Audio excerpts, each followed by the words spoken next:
Access matters. Access matters. Access matters. Access matters. Access matters. A podcast of Aira with Janine Stanley. Season 3, Episode 1. A Recipe for Access. This is Janine Stanley, your host and producer of Access Matters. Welcome to Season 3. Our first episode of this season finds us in the dog days of August. My windows are open, my fan is on, and I am ready to delve into a recipe for access. We'll be taking a look at a feature that was enabled and inspired by someone at one of our Access partners. Intuit and QuickBooks have been Access partners with Aira almost since our inception, and one of the greatest supporters of the concept of visual interpreting is Ted Drake. Ted is an internationally known accessibility expert with Intuit, and he had a vision. And that vision was to support blind people who wanted to go into business for themselves. The Small Business Owner offer is a way to provide 150 minutes of Aira usage per month to registered small business owners with us. They can use those minutes for business tasks like inventory, stocking machines, creating advertising, and of course, bookkeeping, taxes, and other tasks that involve sensitive financial information. We had the opportunity to interview one of those small business people who have benefited from the offer. Here's our interview with Deborah Erickson of The Blind Kitchen.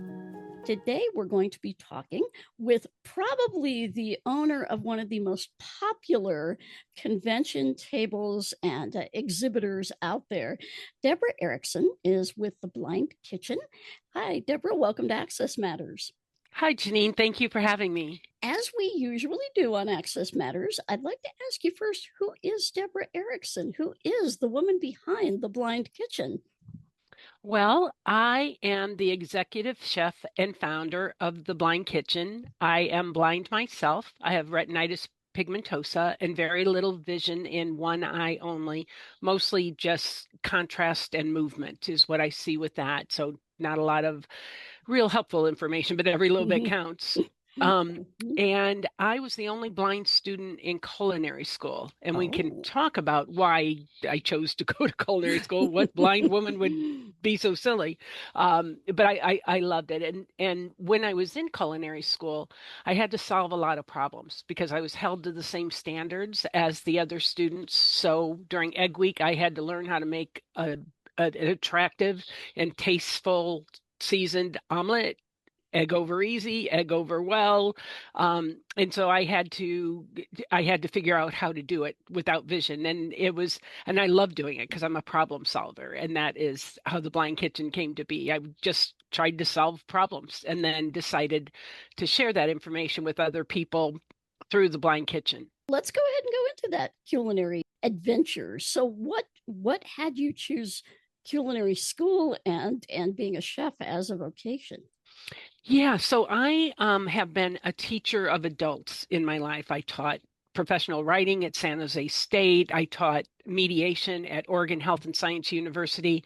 So I knew that was my passion, was teaching adults, no discipline problems. I lost the end of my loss of vision. And I was then forced, because with retinitis pigmentosa, we can fake it for a long time. Sure. We retain our central vision. Many of us, I mean, it's different for everyone, of course, but many of us. And so as my instructor called it, RP stands for resistant people. And I was certainly one of those. That. I know. I did not want to carry a cane. I did not want to be identified as a person with vision loss, but eventually I couldn't fake it anymore. So I was taking a meal prep class with my instructor, and all of a sudden a light bulb went on. It said, I'd like to teach this. That I'm enjoying myself, the interaction, the stories, the skills I'm learning. And then the light bulb went off, and I thought, I don't know how to teach cooking because I don't know how to cook myself. I was not a good cook by any stretch. I could read a box and follow directions. I could open a can and, heat it up on the stove, but cooking was not my passion or my interest at all. And so I found that I really did like it. So I went home and I did some research on it. It's like cooking is all over the place. It's shopping, it's accessing and Oh, reading recipes, it's organizing, it's labeling things, it's cleaning. There's just so much involved with cooking. I couldn't put a structure around it. And so I thought about it and I thought, well, culinary schools have a structure, and They had to learn somewhere. that is, and they have to present it in a professional, organized way to their students. They figured that all out. So I thought, well, I'll just go and learn how they do it, and then I'll be a better teacher when I come back. Mhm. First of all, I'll know how to cook, and secondly, I'll be able to present the information in an organized way. And that is how I ended up going to culinary school. What was the most difficult part of that whole process, would you say? I would say there were two things. One is socialization. I was in my mid 50s, and most of the students were the youngest one was 16. She was Oh my. finishing high school and college or at the same time. And that most of them were there 18, 19, 20, out of high school. And Mhm. so I would be able to hear them talking near me, and they'd all go to lunch together, but nobody told me where they went. I had no idea. And so I Ah. would just go to the locker room and have my lunch. I'd be like, Deb, you're not here to make friends. You're Yep. here to learn how to teach cooking. So Mhm. I didn't get too crazy about it because I have a lot of friends. I'm not worried, but that was it felt empty, and that was difficult. And then one day, one woman who I'm still friends with, Crystal, came up to me and put her arm around my waist and say, Deb, would you like to join us for lunch? And I was able to join them. And they were talking about video games, which I knew nothing about. I know they exist. And I just said, has any of you guys ever played Monopoly? And then we got into this huge conversation about board games, Oh wow. So Uh-huh. then I was accepted, but it was very difficult to break Mhm. into that because if you can't make eye contact with people, Yeah. you can't just insert yourself into their conversations. It's rude. And so I wasn't getting the nonverbal cues to allow me, but she opened that door, and I'll forever be grateful. But the other thing that was so difficult for me was I'm a slower cook than most people. Because I can't just glance and grab something and put something down, not even think. I've got to be very thoughtful about where I put it and how I organize myself and stuff like that. And so when we'd have the practicals, in a commercial kitchen, it's quite interesting because the communication culture is very clear. You say, I'm Mhm. behind you. I'm coming around the corner. There's a door. I'm opening the door. And so that's the way it exists, whether you're blind or not. It's very, Nice. very formal Ah. communication. But when we would have our practicals, which is where you had like an hour and a half to produce a protein, a starch, and a vegetable, and then either an appetizer or a dessert. That communication went right out the window. People Oh were boy. running around like Mhm. crazy. I'm the only one using a cane. It was a pretty dangerous place to be. Like people were just concentrating. I get it. I have no hard feelings, but so there were every practical, and there were a lot of them. Not all the students ever finished on time. There were Mm. usually two or three of us that went overtime, but the chefs would say, if you can't finish on time, finish strong. I lost less points for being late than I would have if I had given them unattractive plate or one that didn't taste good. And so there were other students that didn't finish those all on time, but I was the only one that never finished any of them. So that was the other thing that was a challenge for me. And I'm not beating myself up for it. I'm still a slower cook, but I just focus on the quality and the presentation and how it's going to taste to the people I'm serving it to. You mentioned that you are the professional chef with the Blind Kitchen, but you also have a lot of other roles with this company, right? How did the Blind Kitchen come about? So I had no idea that I would ever start a business. That was not my goal. My goal was to finish culinary school and come back to the Oregon Commission for the Blind and teach legally blind adults how to cook. And I was doing that. So I graduated in June of 2019 and went to work immediately, like 4 days later, after graduation at the commission, and was enjoying teaching two, three, sometimes four students a day, how, having cooking classes with them. And I enjoyed that. But then in March of 2020, about 9 months later, The it world just did. imploded. It did. All of a sudden, COVID was a Oh, confusing time. People didn't know, was it safe to be in a room together? And ah, for me, teaching cooking remotely, some classes lent themselves well. People learned how to use Zoom. It became a thing. But teaching cooking remotely wasn't something I felt comfortable doing. If I couldn't be hand on yeah, hand with you, what if you burned yourself or cut yourself? right. It just didn't feel safe. Hmm. So I was paused for about a year and a half, and during that time, culinary school was very demanding. You did eggs week, and then you did fish and seafood week, and then you did salad and produce week. And so I never had time to recover from eggs week before I was plunging into another one. And so I took that year and a half to pull all that information together because I didn't invent and think of everything that exists in the blind kitchen. There's thousands of tips and tricks and strategies and tools, but I would find nuggets on the internet, either in a YouTube channel or perhaps in a podcast or in a book or a blog. And I started to organize those by categories. And so the Blind Kitchen has 12 categories in the Blind Kitchen library. And so a lot of the information you go, it's just information only. It's the tools are our bread and butter. That's how we make our money and keep our doors open. But there's a whole lot of information on there that are just ideas and techniques that are very blind friendly to help us be more efficient in the kitchen.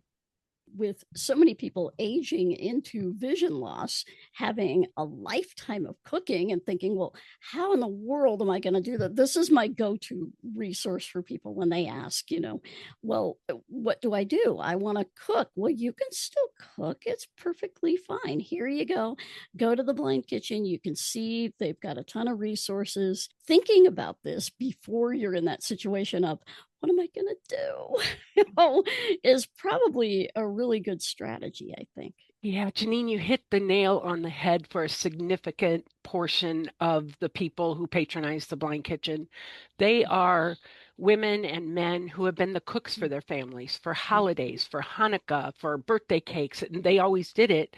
And they get into this slump, and that was a big part of their identity. I can't wait to have grandma's apple pie, or I can't Oh, wait. yeah.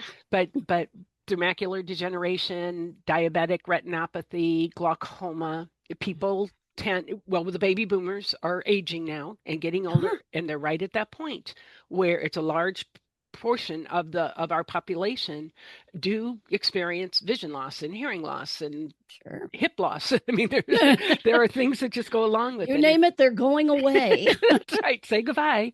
I can Um, empathize. me too. Me too. So they go the some of the most emotional emails I get are from people like that say, I was so depressed.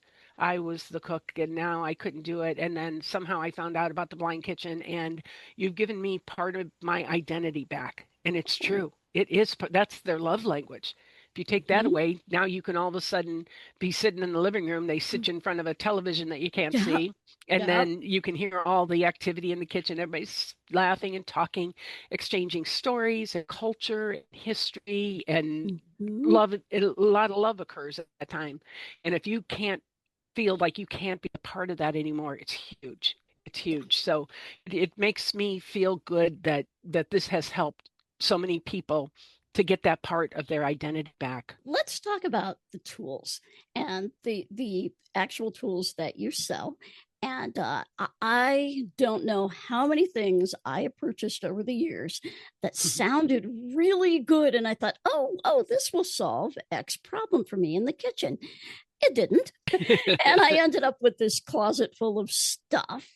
So you basically look at products that are going to be beneficial for blind and low vision people. What's your process? How do you do that? Not to give away any of your secrets here, but No, no, that there definitely is sort of a formula. And so I'll describe one of the tools. So avocado, cuts from avocados are one of the number one kitchen related reasons for visits to the ER. ooh, People, a lot of times you get that sharp paring knife and you're pressing mm-hmm. hard to get through the skin. The way I chose the avocado tool is it's basically a stainless steel triangle. And one side of the triangle has a serrated edge that's sharp enough to cut through the skin of the avocado, but it's not sharp enough to cut through your skin. So that Ah, works perfectly. You're not in any danger of stabbing yourself. The tip of the triangle has even larger jagged stainless steel teeth. Again, not sharp enough to cut your skin, but easily that you can get them underneath the seed of that avocado and easily pry it out without using the blade of a knife at any point in ah. time. And then the other long side of it has a gentle curve to it, and it works perfectly for going in between the skin and the meat of the avocado to be Oh. able to scoop it out. So what It's- this has in common, so first of all, it, something that is sharp enough to do the job you want it to do, but can't cut through your skin is always a good find. Now we use knives oh, and yeah. we can talk more about that, but if I can Mhm, find a tool that can do that for me without having that risk, I'll probably select it if it's good enough. The other mhm. thing is when you're cooking with vision loss, whether you're peeling potatoes or trying to get the seed out of an avocado, if I'm holding a handle of a tool and now my fingers are about 4 inches from where the food is happening, that's going to be harder for me. I'm going to get Mhm. less information. So, any tools that can put my hands near the food without being in it are always going to be a good choice because I'm going to get much more tactile information as to Oh, how yeah. much weight is on that bowl scraper. I have a bowl scraper that's just a Mhm. plastic thing with beveled, rounded edges. And so my fingers are in the bowl. They're not touching the food, but I can Mhm. scrape the bowl cleanly instead of holding onto the handle Ah. of a tray. So having your hands near the food is one criteria that you'll see in different tools that you'll find on the blind kitchen shelves, and the reason I chose them. But there's another just on the opposite end is how can I keep my hands away from hot food, Yeah. but still have Yeah. control? Yeah. So This is my freak out thing this is is, your yeah, and it's yeah. real. Our skin can get burned. It's a problem. Mhm. So long-handled wooden utensils are your friend generally. So I have a long-handed 17-inch tongs, wooden tongs, a Mm. wooden spider, which is basically a skimmer or a strainer with a wood handle, a wooden spoon, and then I have also a wooden fork, a long wooden Ah. fork. So the reason long-handled wood things are important is they have several properties. Number one, if I have a 17-inch wooden spoon and I'm stirring my marinara sauce or soup or whatever I'm Mhm. stirring, it can't fall down in the pan underneath Ah. the food because it's unless I have a really big pan, and most of us don't have a pan that Mhm. size. So that's good. The other thing it allows me to do is if I get a little bit disoriented, I'm not sure exactly where that pot is in front of me, I can hover above it and find the wooden spoon handle before I touch the hot metal of the pan. So lets Mhm. me orient myself.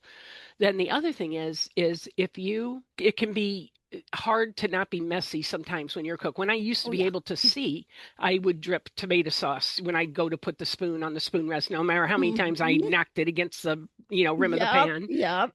So wood doesn't conduct heat. So for most applications, you can just leave the spoon in the pan and Ah. come back to it. So that's another property that lends itself well to vision loss. Were wooden spoons made for the blind and visually impaired? Absolutely not. No, But they but have properties, if we select the right one, that it sure. can definitely help us. We talked about knives. Let's talk knives. When I lost the remainder of my vision, I kind of got out of practice, and then I got a little nervous around knives. And I have done some pretty interesting damage to myself with knives. So, how did you choose the products that you chose to make cutting things safe? It was interesting. I did a work experience in a commercial kitchen and I was hired as a blind person. They had no idea that a blind person would ever apply there. But the Mhm. cooks were all required to wear something called a cut glove. And it's Ah, basically made of polyethylene threads. It's thin. You can't read Braille through it, but mm, it's slightly stretchy, has 4 fingers and a thumb. And I do presentations and I put the glove on my hand, my left hand, and then I hold the knife, very sharp 10-inch stainless steel chef knife. So it's daunting if for people that can see. And I slide the knife back and forth across the palm of my upturned hand. And I do it near the microphone so people can hear Mhm. it moving back and forth across it. And then I'll bounce it a couple of times on my hand, and I can feel the pressure and I can feel the movement, but it never cuts through the glove. Ah. So that is a game changer for a lot of people, because let's say I'm cutting a carrot and I'm slicing it on my work tray or my cutting board, Mhm. and all of a sudden I feel pressure against the hand holding the food when I don't expect to feel it. If Mhm. I'm just going to stop. I'll be surprised. I'm not expecting it, but I can stop. The glove will give me that extra layer of protection. Give me some warning to stop. Don't keep going. It's not going to be Uh-huh. pretty.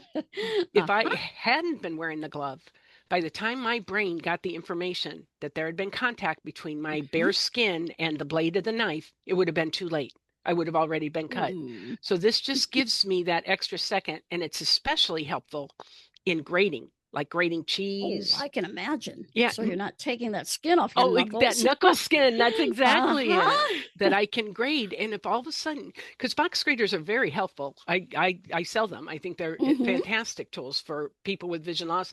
And guess what? Not meant for the blind or visually impaired either, Mm-hmm. but they can Oh. be very helpful to us.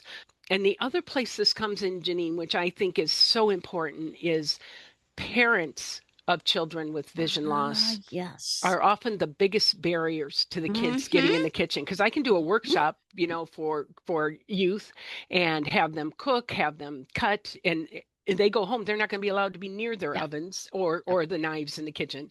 So that it's a good tool to that a parent could buy for their child. They come in different sizes and even extra small. And then the parent can feel better about having that child participate in the family meal, be in the kitchen, and they could grade the cheese. There's no reason a child cannot, even one, a 5 or 6 year old could Sure. grade cheese without Sure. without any danger to themselves. And I'm kind of glad this wasn't around when I was a kid. And see my mother just saying, no excuse, you do that, go. exactly. We have a whole cutting and chopping collection. We have something called a finger guard, and it's Mm-hmm. basically like a I stainless steel love credit this card. thing. Okay, yeah. Love this thing. And it's got two metal rings in the back of it. So you just slide your fingers downwards into the ring. And now that stainless steel is a barrier between your knife blade and Yep. your skin.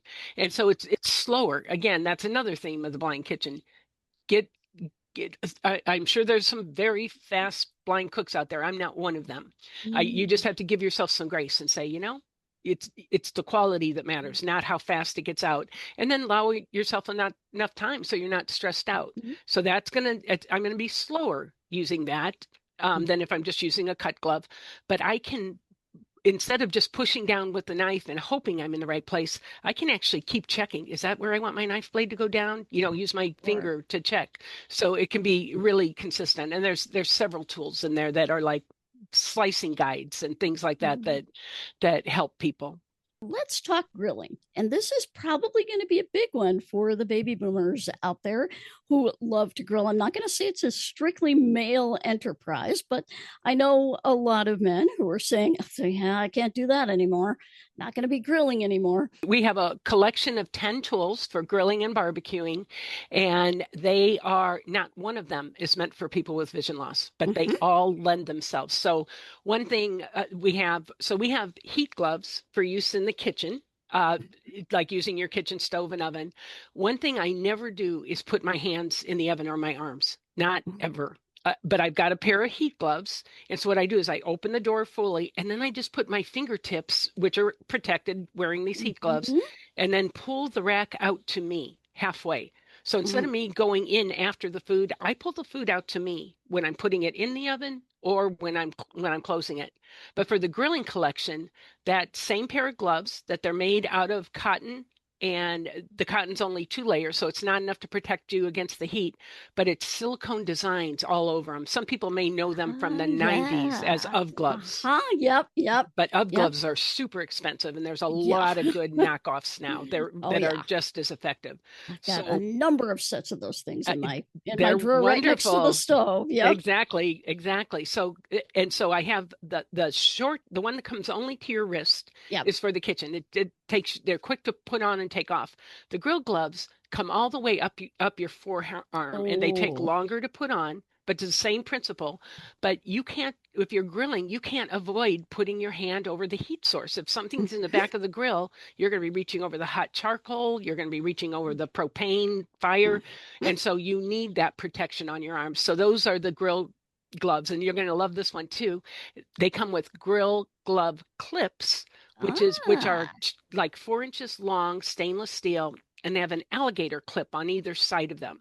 And so you can clip it to your apron or clip it to your shirt, and then you now it's hanging from your shirt, but there's another clip on the opposite end of it, and you can hang the gloves. So the gloves travel with you. Oh, They don't fall on the nice. ground. You never Nice. lose them. And we You're have not napkin. wondering where you put them and That exactly, or they fall on the uh-huh. ground, which really Mm-hmm. is terrible when you're cooking outside. Mm-hmm. So they travel with you, and you can actually get, if you want to purchase more, you can get another one, and then carry a damp cloth that you clip to the opposite side of your Ah. shirt or whatever. And that way you've got that can travel with you and you always have it. Skewers are very popular, and Oh they're yeah. also can be quite attractive. It makes it easy for people with vision loss to provide individual portions, in an Mm-hmm. attractive way.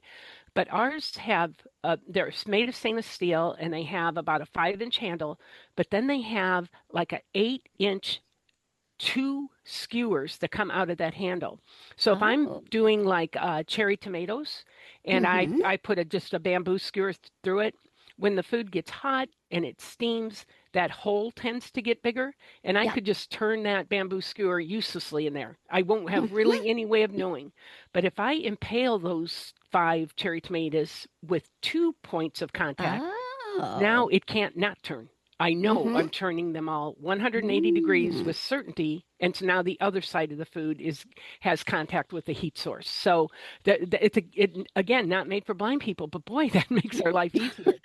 The other thing, Yeah. instead of chasing hot dogs or sausages all over the grill, you can just impale like 4 of them on 2 of these, and then you flip all 4 of them Ah. at the same time. And then there's a grill basket that's about an inch deep. It's kind of like a little Mm-hmm. suitcase made out of checkerboard stainless steel. And you can Mm-hmm. put 2 big steaks, 4 hamburger patties, 4 petite steaks in there, or 4 chicken breasts. And then you close the box up. It's completely exposed to air and heat at this point. It has one handle that hangs out over the front of the grill, and you just have to Ah. turn it 180 degrees, and you've turned all 4 of those Mm. in Very there, and nice. it's on the other source. So these are the kind of tools. But probably the most important, one of the most important tools I sell is a talking thermometer. Some foods have to be cooked to a certain internal temperature so Yeah. you don't make your friends or family sick. And popular ones are turkey or chicken has to be cooked to 165, and there are certain types of shellfish or seafood that have to be cooked to 145. And what I used to do when I first had the vision loss and I was afraid of making people sick is I would overcook it. And Uh-huh. that's not good Yeah. either. But I'd Yeah. rather you gnaw on a piece of beef jerky than die because your steak was too rare. Yes. This allows us to have that elegance and that information. It talks to us and tells us the internal temperature, because even people that can see can't see through a chicken breast to know if it's Right. done or not. But if you're having any kind of eye strain, or a lot of grilling is done after dark, it can be really Mm-hmm. difficult. And if your eyes are that close to that to try and Oh, read the thing, then that's not good. it's not good. Your eyes are No. near it, your nose, your hair, your mouth. Hmm. It's not a real good look when you're bent over, trying to at the waist, trying to figure out what that is. So this, you Yeah. can still retain your dignity and just press the button and get that same information. All of you who are out there thinking, I know somebody, or I'm actually having this issue yourselves, there is so much innovation and so many things out there that no, they're not specially designed for anybody with a disability, but they just work. Exactly. They just work. And we discover that through a lot of problem solving. Let's talk about pouring, because that's my final category that eludes me. Pouring liquids, especially in small amounts. We didn't invent this solution, but we perfected it. I really believe we Mm. did. So what the thing is, when let's take vanilla. You need a teaspoon of Yeah. vanilla.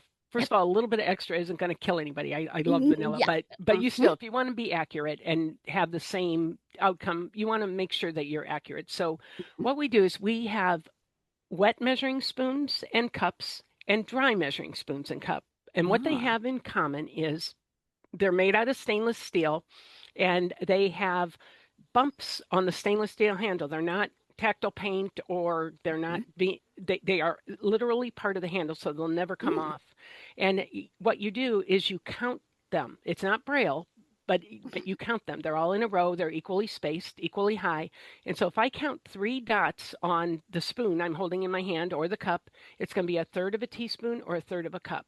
If there's Ah. two, it's going to be half. And if there's four, it's going to be a quarter cup, a quarter teaspoon. And that's the same for both the wet and dry cups and spoons. But the wet cups and spoons differ in that the handle points up towards the ceiling. It resembles a Oh. ladle because that's how we transfer Ah. efficient liquids in Sure. our society. You're doing soup. You're Mhm. not going to use a flat spoon 40 times. You're going to Yep. get glop, get that one Yep. big ladle full and do it uh, uh, efficiently. So if you do get the wet measure spoons, let's say we need that teaspoon. We also send a little pitcher, a plastic pitcher with a spout on it. And it's about 2 inches tall and about 1 inch around. And I've always said, if they were going to take away my vision, whoever they is, if they mhm. were going to take they should have given me an extra hand because I never Yeah. have enough Yeah. hands.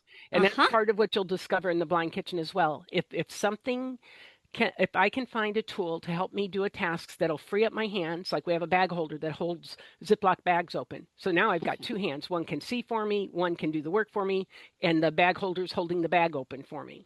So, Excellent. and with this one, that's what happens. When I take that 1 teaspoon, there's 1 dot on it, I'll put it in there, and now it's standing up by itself. Now Ah. I have two And you can hands. just pull I it can up. I can pour the liquid in there, and I'm going to be careful to overflow the cavity of the spoon, not the little pitcher, but the cavity of the spoon, so Yep. that when I go to lift it, I'm going to get my target bowl as close to there as I can, and when I go to Mhm. lift it straight up, if I don't hear anything drop out, I know it's a level teaspoon because it was just Mhm. under liquid. There's no way it can't be. And then I just transfer it to the bowl and dump it. And now for that overflow, because vanilla is very expensive and it's important not to Yeah. waste, we also send a funnel. So trying to direct the Ah. contents into a small 2 ounce vanilla bottle is about the size of your pinky Mm. finger. Mhm. That can be difficult too. So you get this funnel with it, and now you've got about a 3 inch target. It makes it Oh, very wow. quick and very easy to get that all back in. And now again, you don't have you've got the correct measurement, and there's no waste. It's really Excellent.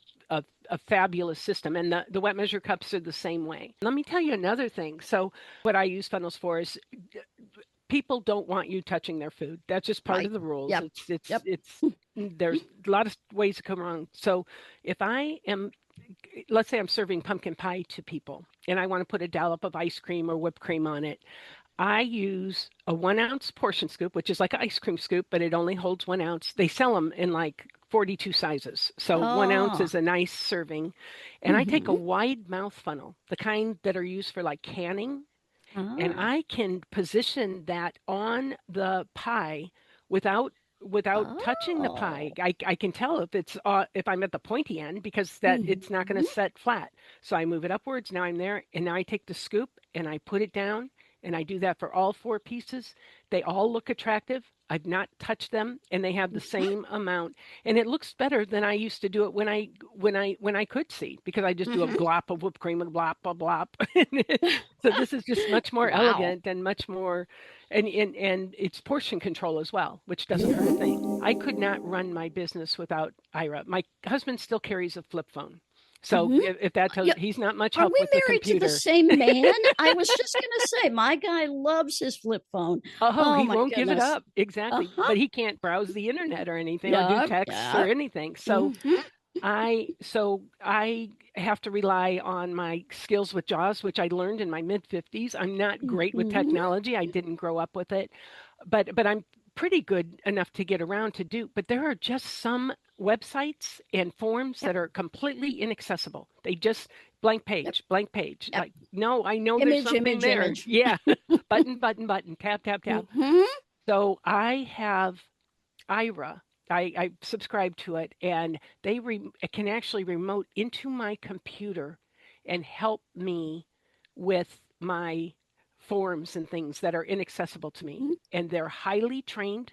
They're smart. If I don't know how I need to have this happen, can you help me? Then they'll Google it on their other Oh, yeah. computer. Oh my gosh. And I have never had a bad experience with an Ira agent, and Oh, I'm thankful to Intuit as well because they yeah. give small businesses. I'm so grateful for that because that can add up that many Oh, minutes yeah. Oh, yeah. on your but I need to sing Ira's praises, and I travel a lot with the work that I Mhm. do, and they help me in airports, they help me in hotel rooms, Oh, yeah. all kinds of stuff. And I have the Meta Ray-Ban glasses, Ah, and yep. so now I can do it Yeah. hands-free. What a Hey. difference where they can look through the camera on Mhm. my sunglasses and help me, and then I can have my suitcase and have my cane and follow their directions. So That's I can't awesome. sing Ira's praises highly enough. I do it in pretty much every interview I do, just for the record. Well, we appreciate that. And, this particular podcast is all about innovation and how access doesn't have to be difficult and scary. And you've just shown us that there are a world of products out there that maybe we didn't even think about how they work, what they do and how they might be able to help someone, but also in employment. I don't know if you've dealt with in your voc rehab teaching career people who wanted to go into some sort of culinary art or maybe wanted to start their own business making cookies or whatever and were kind of stopped. Yeah, no, it's a real thing, and you know, I say the world isn't fair, and it's not fair to people with Hmm. vision loss. It is not easily accessible. Transportation can be a nightmare, Yeah. expensive and dangerous at times. So it's never going to be fair, but everybody's got something. They just know what I have. I don't know what they Yeah. have Yeah. necessarily.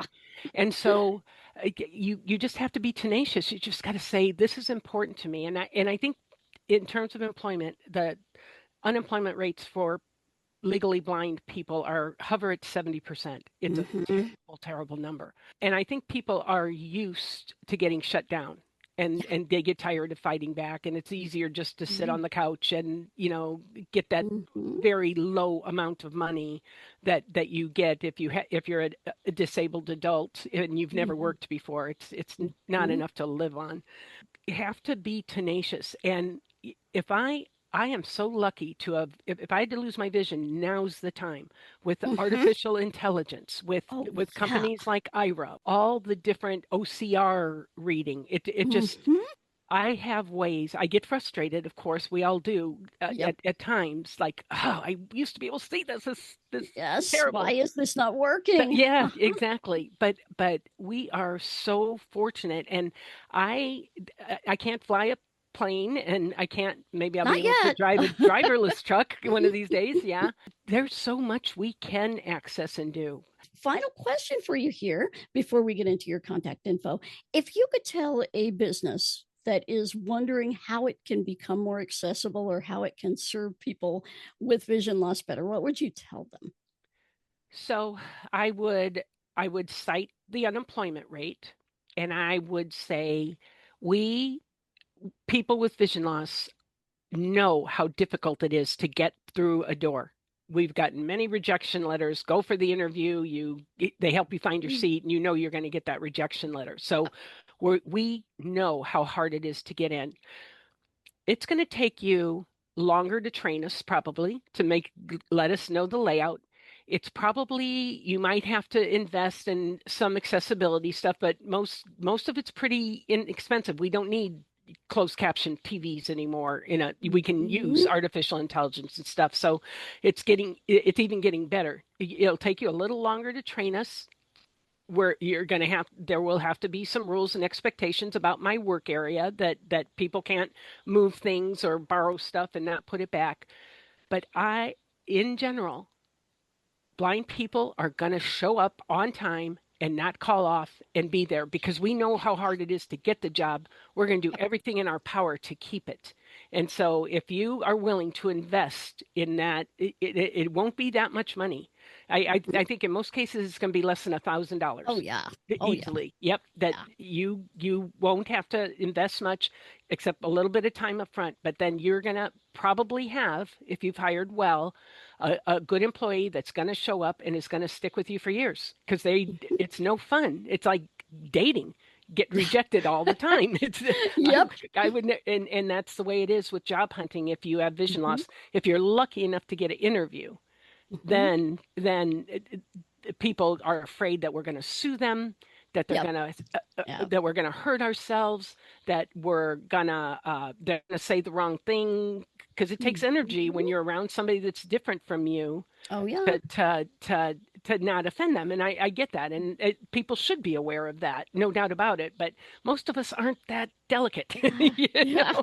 So I Yeah. would say to an employer, give the person a chance, be prepared for a little more upfront investment, but then you'll probably have a lifetime employee that is not a flower. They're going to do just fine. How can people learn more about the Blind Kitchen and go to your amazing website because it's one I usually spend at least an hour on when I get up there? Well, thank you. I've got to give big kudos. It's theblindkitchen.com, and you have to use the word "the" in there. But Uh, I have to give a lot of kudos to my web designer. We don't do any affiliate ads. There are no pop-up ads. There's no advertisement. It's very clean and mhm. organized for screen readers and magnifiers, or a combination if you do both.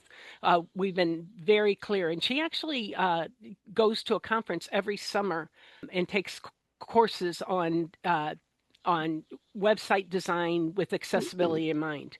So that's great. she's was a fabulous find.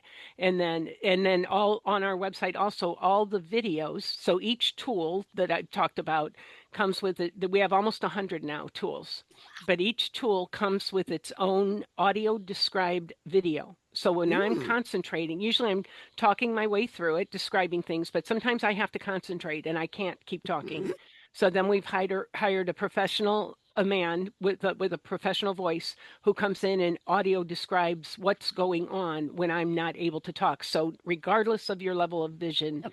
you will have access to every piece of information every other person has that we have deemed as important. But the heart of the Blind Kitchen is the library. So definitely visit there. There's a lot of free information. How do you center a pan on a stove? How do you brown ground meat? That's a very common Mm. question. Do you have an email or a phone number that people could also contact you? Sure, you can always reach me at info@theblindkitchen.com. I monitor that mailbox and answer all of those emails. Or I do take phone calls as well, 503-313-2345. And we're located in Portland, Oregon. And all this information will be in the show notes. I want to thank you so much, Deborah, for coming on and talking about the Blind Kitchen and also, just life and letting folks know that there are things out there that you can continue to cook and grill. Yes, yes, for sure. Thank you. Thank you, Janine. I appreciate you having me. Visit Deborah's website at https://theblindkitchen.com. You can email her at info@theblindkitchen.com. If you'd like to learn more about how you can become an Aira Access Network partner and possibly offer a service like the small business owner offer, you can email access@aira.io. To learn more about our entire list of Access partners, over 200 organizations, services, governments, etc., who have partnered with Aira, you can go to our website at aira.io/our-partners. That's AIRA.io/our-partners. That's all for this episode of Access Matters. I'm your host, Janine Stanley. Thanks for listening. You've been listening to Access Matters with Janine Stanley. This podcast is a production of Aira Tech Corp. To learn more about visual interpreting, visit our website, http://ira.io, or email us at access@ira.io.